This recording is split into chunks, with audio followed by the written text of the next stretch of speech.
لوگوں سے عزتیں تلاش کرتے ہو تو وہ کیا تمہیں عزت دیں گے؟ وہ تو کل اچھا کہتے ہیں، پرسوں برا کہنے لگ جاتے ہیں۔ لوگوں کے سامنے گڈ بک میں آنا چاہو گے تو وہ تو سویرے تمہارے بارے میں کچھ کہیں گے، شام کچھ اور کہیں گے۔ اپنی روحانی زندگی آباد کریں، اپنے مسلح کو وقت دیں، اور دنیا سے چھپ کر، اس موبائل کو بند کر کے، اور اپنے آپ سے بھی چھپ کے اور تنہا ہو کے، چھپا کے سارا کچھ اپنے آنسو اپنے رب کی بارگاہ میں پیش کریں، اس کے حضور حاضری دیں۔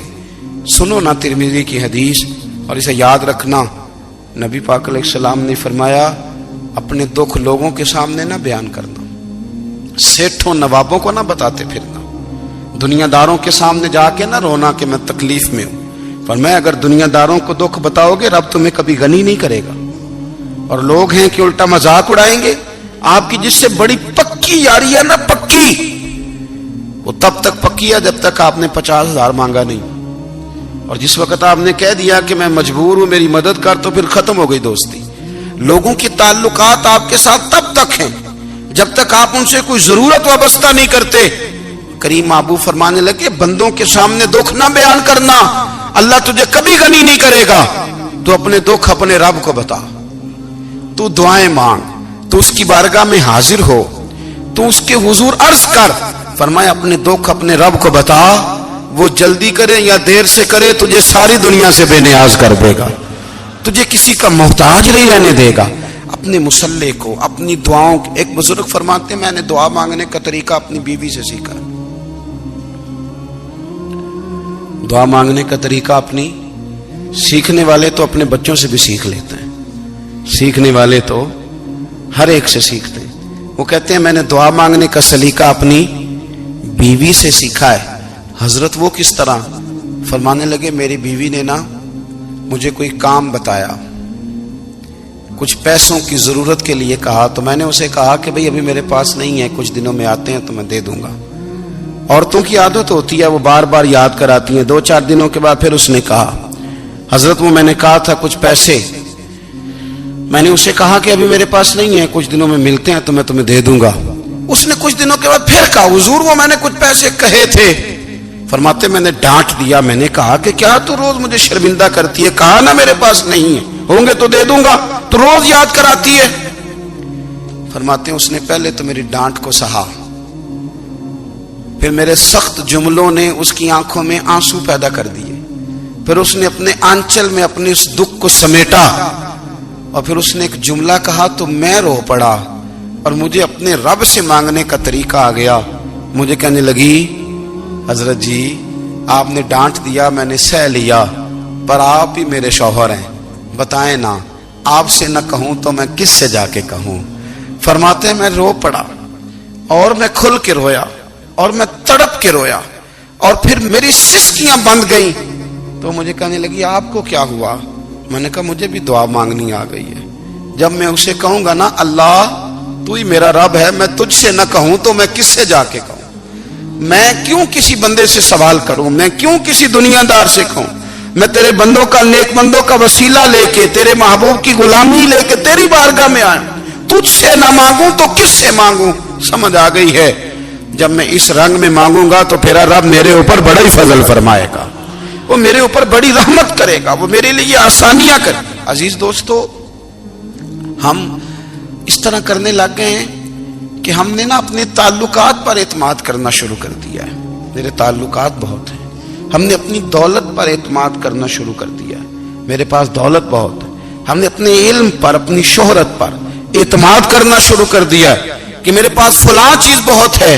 یاد رکھنا جب بے نیاز اپنی صفت بے نیازی دکھاتا ہے تو بڑی بڑی دولتوں والے مجبور نظر آتے ہیں۔ بھائیو جب انسان کا رشتہ اپنے مالک کے ساتھ ہوتا ہے پھر تو غم بھی کچھ نہیں کہتے، پریشانیاں بھی کچھ نہیں کہتی، پھر تو زندگی صبر والی، پھر تو زندگی توکل والی، پھر تو زندگی بھروسے والی، پھر انسان اپنے آپ کو رسوا نہیں کرتا۔ دنیا داروں سے امیدیں اس کی ختم ہو جاتی، امیدیں اللہ رسول سے لگا لیتا ہے، مضبوط ہو جاتا ہے، مضبوط، طاقتور ہو جاتا ہے، خوددار ہو جاتا ہے، باوقار باعزت ہو جاتا ہے۔ حضرت بہلول دانا رحمت اللہ علیہ بیٹھے تھے تو ہارون رشید حج کر کے آ رہا تھا، تو رستے میں حضرت شیخ سے ملاقات ہو گئی تو السلام علیکم کے بعد کہنے لگا حضور کوئی حکم ہو تو بتائیے گا. تو حضرت بہلول دنا فرمانے لگے تیرا رب کون ہے؟ اس نے کہا اللہ. تو فرمایا میرا کون ہے؟ کہا اللہ. فرمانے لگے تو بڑا ہی بیوقوف ہے، کیا تو یہ سمجھتا ہے کہ رب ہارون رشید کو تو دے گا اور بہلول دانا کو بھول جائے گا؟ تیرا بھی وہی رب ہے، میرا بھی وہی رب ہے. اس نے اگر تجھے دے کے آزمایا ہے تو ہو سکتا ہے مجھے نہ دے کے آزما رہا ہو. جب اس کی حکمت کے تقاضے ہوں گے تو عطا کرے گا اور دے گا. تو جا اپنا کام کر. بھائی اپنی روحانی زندگی، اپنی عبادات، اپنے وظائف، اپنے روزمرہ کے معاملات، اپنی دعائیں، اپنا استغفار. دیکھو کوئی مشکل کام تو نہیں 2 رکوع ہیں سورہ واقعہ کہ اگر رات کو پڑھ لی جائے تو. میں کس طرح یہ بات بیان کروں کہ تعویذ بانٹنا آسان ہے اور وظیفہ بتانا مشکل ہے. سارا دن تعویذ بانٹیں تو لوگ لینے کو تیار ہیں، اور اگر آپ وظیفہ بتائیں تو کہتے ہیں تو مشکل کام ہے. او خدا کے بندے، اگر آپ کا تعلق قرآن پاک کے ساتھ مضبوط ہو، قرآن پاک کے ساتھ اگر آپ کا رشتہ ہو، لوگ سفارشیں ڈھونڈتے ہیں نا دنیا میں کوئی تعلق مل جائے تو میرا کام ہو جائے. دنیا میں اتنا مشکل معاملہ ہے، آخرت میں مجھے بتائیے گا کتنا مشکل معاملہ ہوگا. میرے نبی پاک صلی اللہ تعالی علیہ وسلم نے فرمایا جو لوگ سورہ ملک پڑھا کرتے تھے نا، سورہ ملک، یہ سورت ملک قیامت میں ان کی سفارش کرے گی، اور اس طرح کرے گی کہ کہے گی اے اللہ یہاں اس بندے کو جنت میں داخل کر دے یا مجھے قرآن پاک سے علیحدہ کر دے. تو رب فرمائے گا جا اس کا دامن تھام کے اسے جنت تک پہنچایا. آپ بات کو سمجھیں، جب آپ کے تعلقات اپنے معاملات کے ساتھ مضبوط ہوں گے. یہ نبی کریم نے وعدہ کیا ہے کہ تو سورت واقعہ پڑھ تیرے گھر میں فاقہ نہیں آئے گا. حضرت عبداللہ ابن مسعود رضی اللہ تعالیٰ عنہ بیمار تھے تو حضرت عثمان غنی رضی اللہ تعالیٰ عنہ تیمارداری کے لیے تشریف لے گئے اور جا کر کے کہا کہ آپ بڑے بیمار ہیں، آپ کی بیٹیاں زیادہ ہیں، میں چاہتا ہوں کہ خزانے میں سے کچھ مدد کروں. تو سیدنا عبداللہ ابن مسعود رضی اللہ تعالیٰ عنہ اٹھ کے بیٹھ گئے اور کہنے لگے امیر المومنین، اللہ آپ کو میری طرف سے، میری بیٹیوں کی طرف سے بہتر صلہ دے. میری بیٹیوں کو کسی خزانے کی ضرورت نہیں، میں نے انہیں خزانہ دے دیا ہے.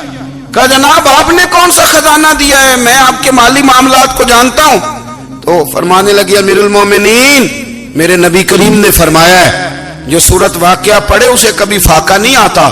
میں نے بیٹیوں کو یاد کرا دی ہے، یہ خزانہ میں نے انہیں دے دیا ہے. وہ سارے والدین سنیں جو بیٹیوں کے لیے پریشان رہتے ہیں.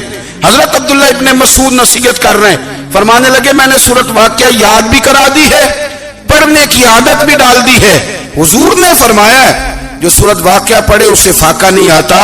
کہنے لگے چاند تو اپنی جگہ چھوڑ سکتا ہے، سورج گر سکتا ہے، تارے ٹوٹ سکتے ہیں، پر مدینے والے رسول کی بات غلط نہیں ہو سکتی. حضور نے فرمایا فاقہ نہیں آئے گا تو انشاءاللہ کبھی بھی نہیں آئے گا. کرنے کا کام یہ ہے کہ ہم اپنے معاملات، اپنی عبادات، اپنی دعائیں، کبھی 10 منٹ عادت ہو جائے نا دعا مانگنے کی علیحدہ سے رات کو. حضور نے فرمایا جو فرض نماز کے بعد دعا مانگے اللہ اس کی قبول کر لیتا ہے. نبی پاک صلی اللہ تعالی علیہ وسلم نے فرمایا اللہ مسافر کی دعا قبول فرماتا ہے. حضور نے فرمایا اللہ مظلوم کی دعا قبول فرماتا ہے. حضور نے فرمایا بیمار سے دعا کراؤ اللہ اس کی دعا قبول فرماتا ہے. میرے نبی پاک نے فرمایا ماں باپ جب بھی اولاد کے لیے ہاتھ اٹھائیں، ویسے تے بلے شاہ تو آسمانی اڑ دیا ہی پھڑ دیں، جڑا گھر بیٹھا انہوں بڑھیا ہی نہیں. حضور فرمانے لگے ماں باپ جب بھی اولاد کے لیے دعا فرمائیں اللہ ان کی دعا کو قبول کرتا ہے. آپ اپنا تعلق بنائیں دعا کے ساتھ، عبادت کے ساتھ، مصلی کے ساتھ رشتہ بنائیں، استغفار پڑھیں. صلاح الدین ایوبی صلیبی جنگوں میں تھے، رات کو مسجد اقصی میں نماز پڑھی تو پریشان تھے. ایک بزرگ سے ملاقات ہوئی تو وہ کہنے لگے کہ آپ بڑے پریشان ہیں. کہنے لگے حضور پریشان اس لیے ہوں کہ پہلے ہی مسلمان کمزور ہے، اب میں نے سنا ہے دشمن کا ایک بحری بیڑا وہ جنگی سامان سے بھرا ہوا آ رہا ہے، تو اب ان کے پاس اور تلواریں اور نیزے آ جائیں گے، مسلمانوں کے پاس پہلے ہی وسائل کی کمی ہے، پریشان ہو کس طرح کر کے مقابلہ کریں گے. یہ بات کہتے ہی صلاح الدین ایوبی نے بزرگوں سے کہا حضور آپ بھی دعا کرنا. دعا کی بڑی طاقت ہے. میرے نبی پاک نے فرمایا دعا مومن کا ہتھیار ہے. دعا مومن کا، دعا مومن کا. حضور نے فرمایا تقدیر کو سوائے دعا کے کوئی چیز نہیں بدل سکتی. دعا مومن کا ہتھیار ہے. یہ کافر کے پاس کوئی نہیں، یہ ہتھیار ہے مومن کا. اللہ کرے آپ کو سمجھ آئے. پھر سنیں، کئی بار کہہ چکا ہوں یہ ہتھیار ہے. کافر کے مقابلے میں جو تیرے پاس سب سے بڑا ہتھیار ہے وہ دعا ہے. دعائیں کرانی چھوڑ دی، کرنی چھوڑ دی، لینی چھوڑ دی. حضرت سیدنا انس بن مالک رضی اللہ تعالیٰ عنہ فرمایا کرتے تھے میں نے وہ رنگ دیکھا ہے جب حضور دعا مانگتے تھے اور حضور کی مقدس آنکھوں میں آنسو بھی ساتھ ہی بہا کرتے تھے. میں نے وہ انداز دیکھا ہے. تو صلاح الدین ایوبی بزرگ سے کہنے لگے آپ بھی دعا کیجیے، اور خود رونے لگے اور سر سجدے میں رکھ کے رونے لگے اور عشاء سے لے کر فجر تک روئے، خوب روئے. صبح وہ بزرگ آئے تو صلاح الدین ایوبی کا خوبصورت اور ہنستا ہوا چہرہ دیکھا. کہنے لگے آپ بڑے خوش ہیں، رات تو میں نے بڑے روتے ہوئے دیکھا تھا. تو کہنے لگے حضور وہ جو بحری بیڑا آ رہا تھا نا وہ پانی میں ڈوب گیا ہے، اب وہ نہیں آ رہا. ابھی خبر آئی ہے تو میں بڑا خوش ہوں. بزرگ کہنے لگے اٹھ سینے سے لگ اور سن ایک بات، وہ بحری بیڑا پانی میں نہیں ڈوبا، وہ تیرے آنسوؤں میں ڈوب گیا ہے. وہ جو تو رات رویا ہے نا رب کریم کی بارگاہ میں تو وہ ڈوب گیا ہے. حضرت عائشہ صدیقہ رضی اللہ تعالیٰ عنہ فرماتی ہیں ایک عورت تھی اور اسے نبی پاک صلی اللہ تعالیٰ علیہ وسلم نے نا وہ کلمہ پڑھ کے مسلمان ہوئی، مدینہ طیبہ آ گئی تو حضور نے مسجد نبوی شریف میں اس کے لیے مکان، ایک سادہ سا کمرہ ساتھ مسجد کے بنوا دیا، وہیں رہنے لگی. اکثر وہ سیدہ طیبہ کے پاس آتی تو حضرت عائشہ صدیقہ رضی اللہ تعالیٰ عنہ فرماتی ہیں وہ بڑی باتیں سناتی اور آخر میں کہتی وہ ہار والا دن بھی بڑا عجیب دن تھا اور میرے رب کی قدرتوں کا دن تھا، وہ بھی بڑا عجیب دن تھا. سیدہ عائشہ صدیقہ رضی اللہ تعالیٰ عنہ ایک دن فرمانے لگی کہ تو ہار والے دن کا بڑا ذکر کرتی ہے، وہ کیا دن تھا؟